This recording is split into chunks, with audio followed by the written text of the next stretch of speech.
short prayer.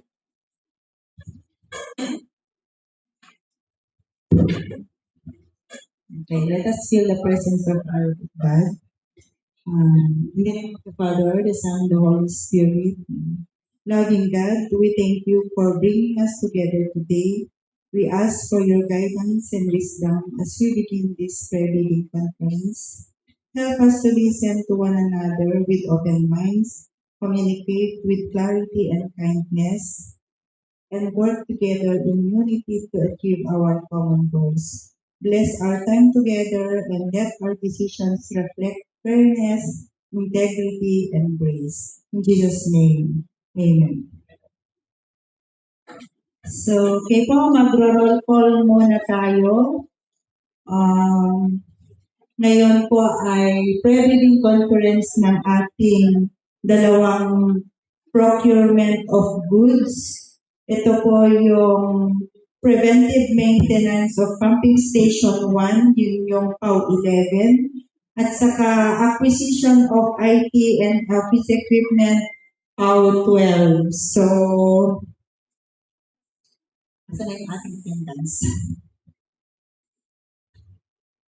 Okay po, magro-roll call po muna tayo. Tingnan po natin kung meron po tayong quorum. So, dito po sa atin ang ating chairperson, Engineer Dondon L. Ronquillo. Morning, sir. Ang ating vice chair na naka-join sa link, Sir Florante Bautista. Okay po. Ang ating mga members ng Bids and Awards Committee, Engineer Jeffrey A. Tainan. Please stand po para ma-recognize, makita dun sa video. Okay, Sir Jeffrey A. Tainan. Di makita? Ayun. Late. Engineer number 2 Esgo, member ng BAC. Ma'am Yolilyn Duque, member ng BAC. So, kompleto po ang ating Bids and Awards Committee. Nag-join sa link.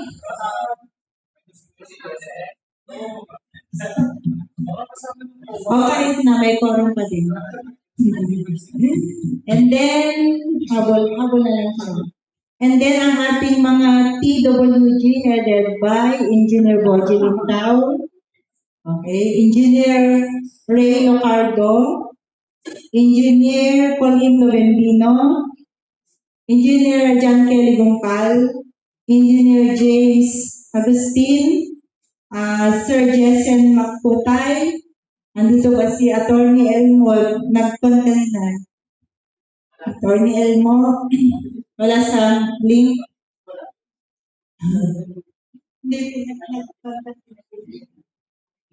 And ang ating mga bid ay BAC Secretariat, yours truly po ang head, Josephine Galamay, ang ating mga members sa goods, Sir Jack Alexis Calasien, Sir Jason Pabro, Engineer Christine Cabigas, Engineer Faith Dunlao, Ma'am Fatima Magaway, Ma'am John Agiyab, andito din, and of course, ang ating mga prospective bidders na nasa face-to-face ngayon from JMU Construction, Sir Edward Dumlao, from RCPS Construction and Trading, Ma'am Rowena Barnal, at meron po sa ating link na naka-join via Google link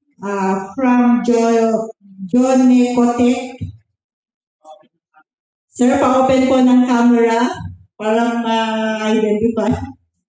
Item. Good morning po. Thanks for joining po, ma'am. And from Identico Computer Corporation, nag-join din through via Google link. Pa-open po ng cam.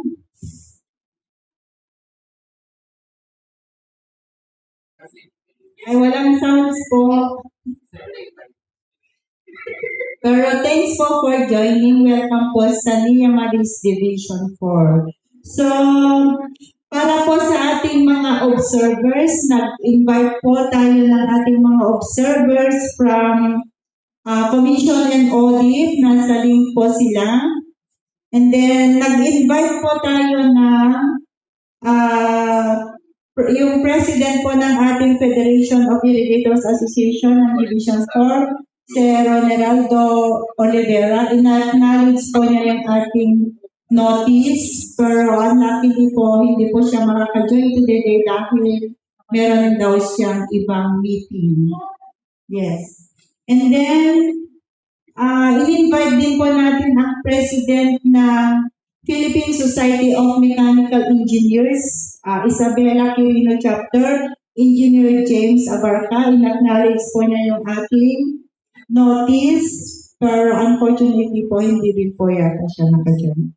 So, yun lang. Para po sa ating proceedings, may we call on now our back chair engineer Ganda. Sino? Okay po, ina-acknowledge po natin ang presence niya LHS Drilling Enterprises. Sir, pa-open po ng cam para po ma-recognize. Hello po, sir. Ayun. Hello. Good morning po and welcome po sa ating Division 4. Thanks po for joining our pre-bidding conference. So, Engineer Dondon, take it away.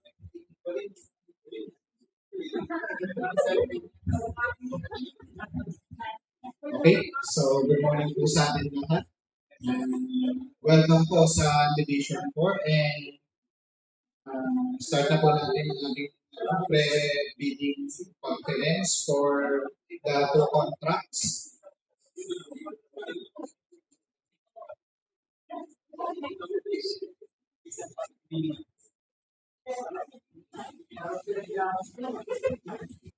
So both contracts po is procurement of goods, which is the preventive maintenance of pumping station number 1 and the acquisition of item office equipment.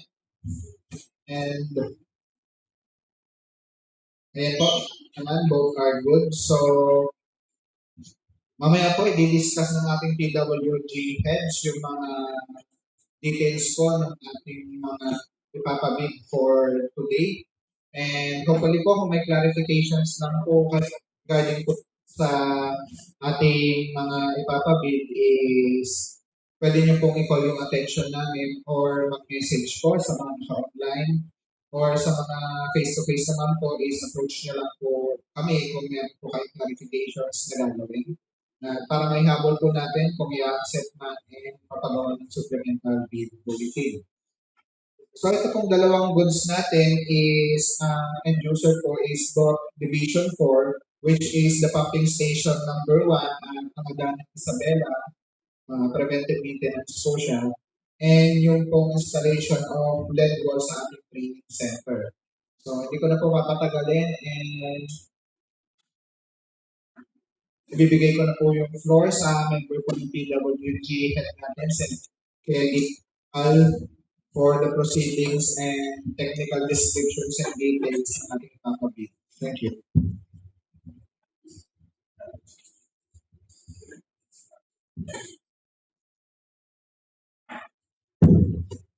Good morning po. Ito po yung pre-bid natin.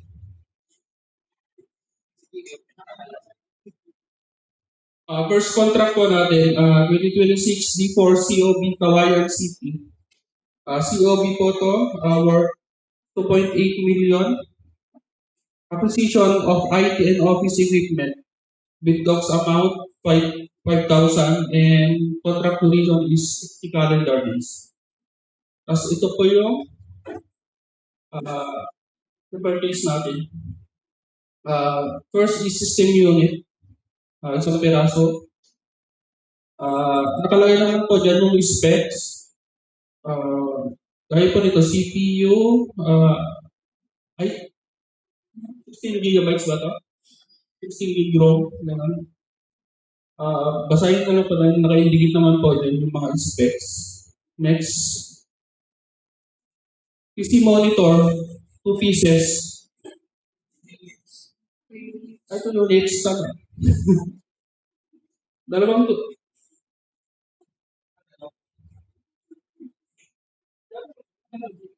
Yes.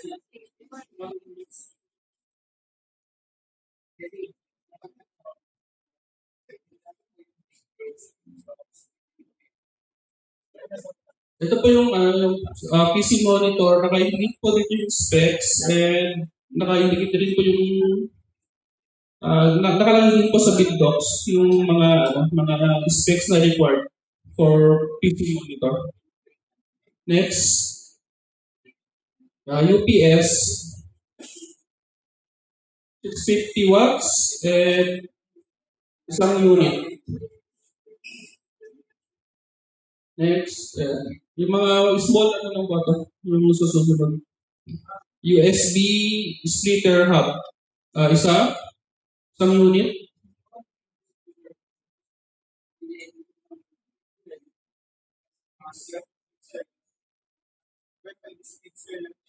Uh,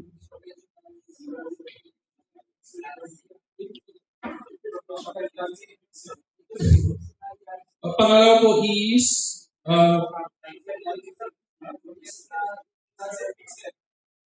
typo lang po is mixer po to.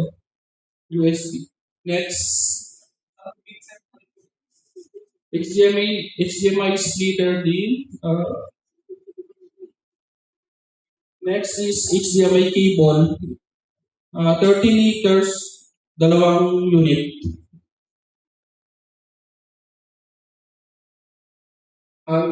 Another HDMI cable, 3 meters naman po itong haba niya, 5 unit. 3.5 mm jack, dalawang unit. Next, amplifier rack cabinet, isang unit. Yan, nakalagay naman po yung specs. Next is rechargeable batteries. Ito po yung 45 units. Next.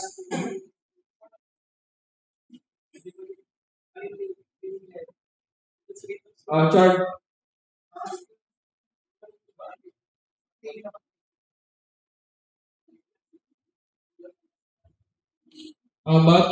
Battery charger, 5 units. Next is extension cord, 5 units. Ito po yung mic, professional wireless microphone. 2 set po to. It means bali apat na piraso po. Isang set dalawang piraso. Ito po yung main yung kakabit. Delivery installation of LED wall screen display 4.8 meters by 1.2 meters, including video processor, structure framing, installation of 20 kVA AVR, and complete power electrical supplies and accessories. Lump sum photo. Ayan po yung details. 1.92 by 4.8 meters yung laki niya.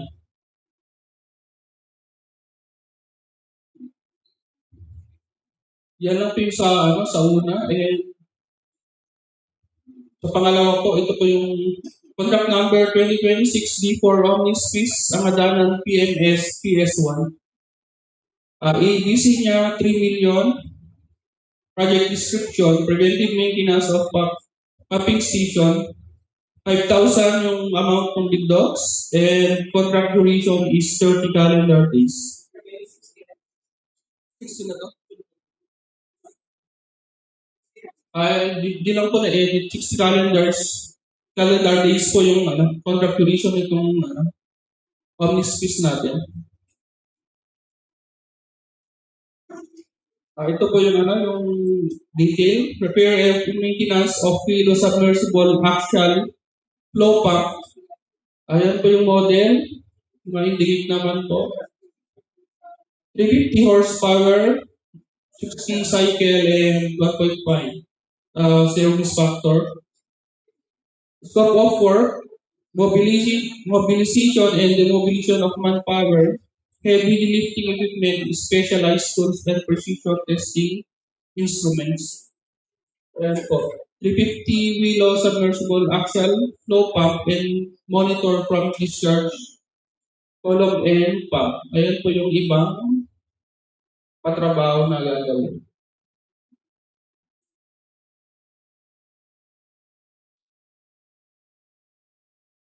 Basahin nyo na lang po yung MC number 40 since of 2017.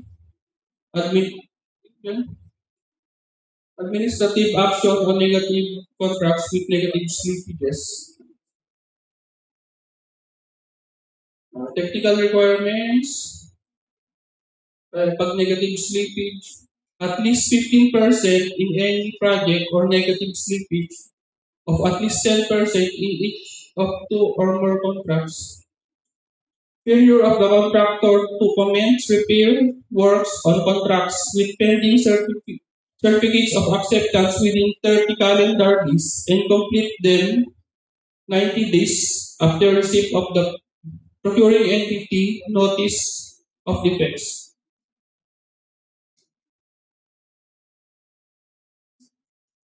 If BAC verifies any of these deficiencies to be due to contractor's fault or negligence, the agency shall disqualify the contractor from the award for the procurement infrastructure projects. Kasama na rin po yung goods dito. Yun lang po. May tanong po ba?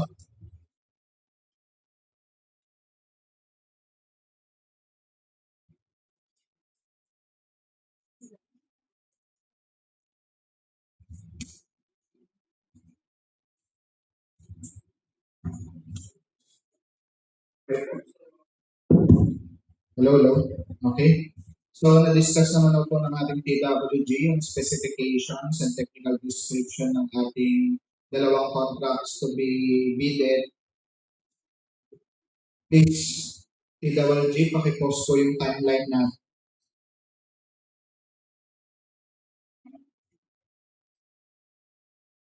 Backsec, meron po ba tayong timeline? Kung walang timeline,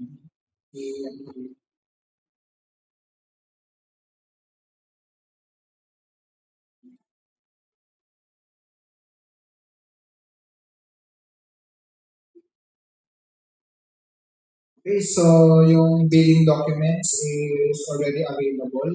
Pwede na po kayong bumili anytime. Comment lang natin kapag bibili tayo ng bid docs is una is magbigay po kayo ng company ID na kayo po yung empleyado ng mismong company na bibili po ng ating bidding docs. Kapag wala po kayong ipakita ng identification na member po kayo ng company ngayon, hindi po kayo pagbibilan. For security po din po na may iwasan po yung paggamit o pagbili na para ma-disqualify yung isang contractor. So meron po tayong timeline. Opening of bids po natin is June 30, 2020. Ang advice ko lang po sa ating mga prospective bidder, reviewin po natin ang ating bid docs because we are now adapting to the new procurement law which is the RA 12009. So, basahin lang po natin, meron po tayong mga forms, new forms, kailangan po natin ma-adapt yun, lalo na po dito sa procurement of goods natin. Pwede niyo pong i-adapt yun sa bidding documents or kung gusto niyo pong e-file, punta lang po kayo sa GPPB website para sa mga downloadable files po nila para po meron po kayong editable files na pwedeng magamit para masasali po kayo dito sa aming procurement page.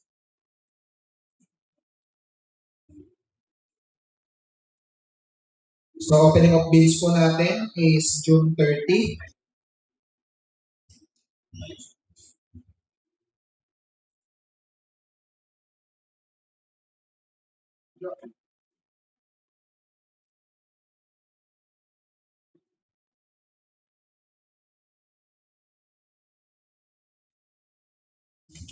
June 30th, 9 a.m. So, ang basehan po natin ng oras is yung biometrics po namin. Kapag hindi po kayo napagpasa ng 9 a.m., late bids will not be accepted. Okay po?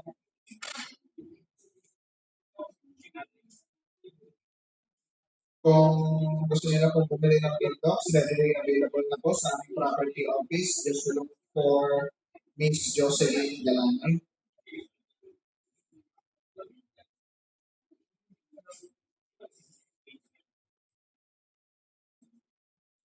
Always check po natin ang instruction to bidders at saka yung bid data sheet po natin for further instructions sa ating bidding documents.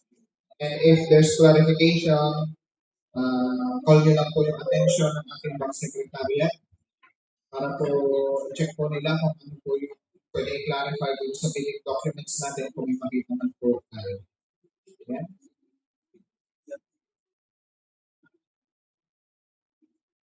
So, any more concerns? Sa TWG natin, may concern na po ba?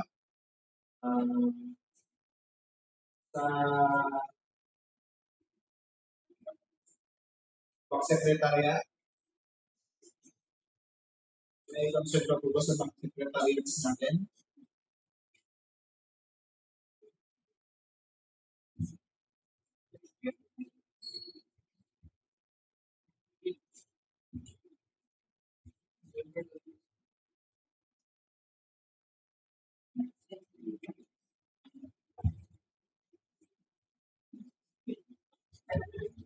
Okay, so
Jonathan.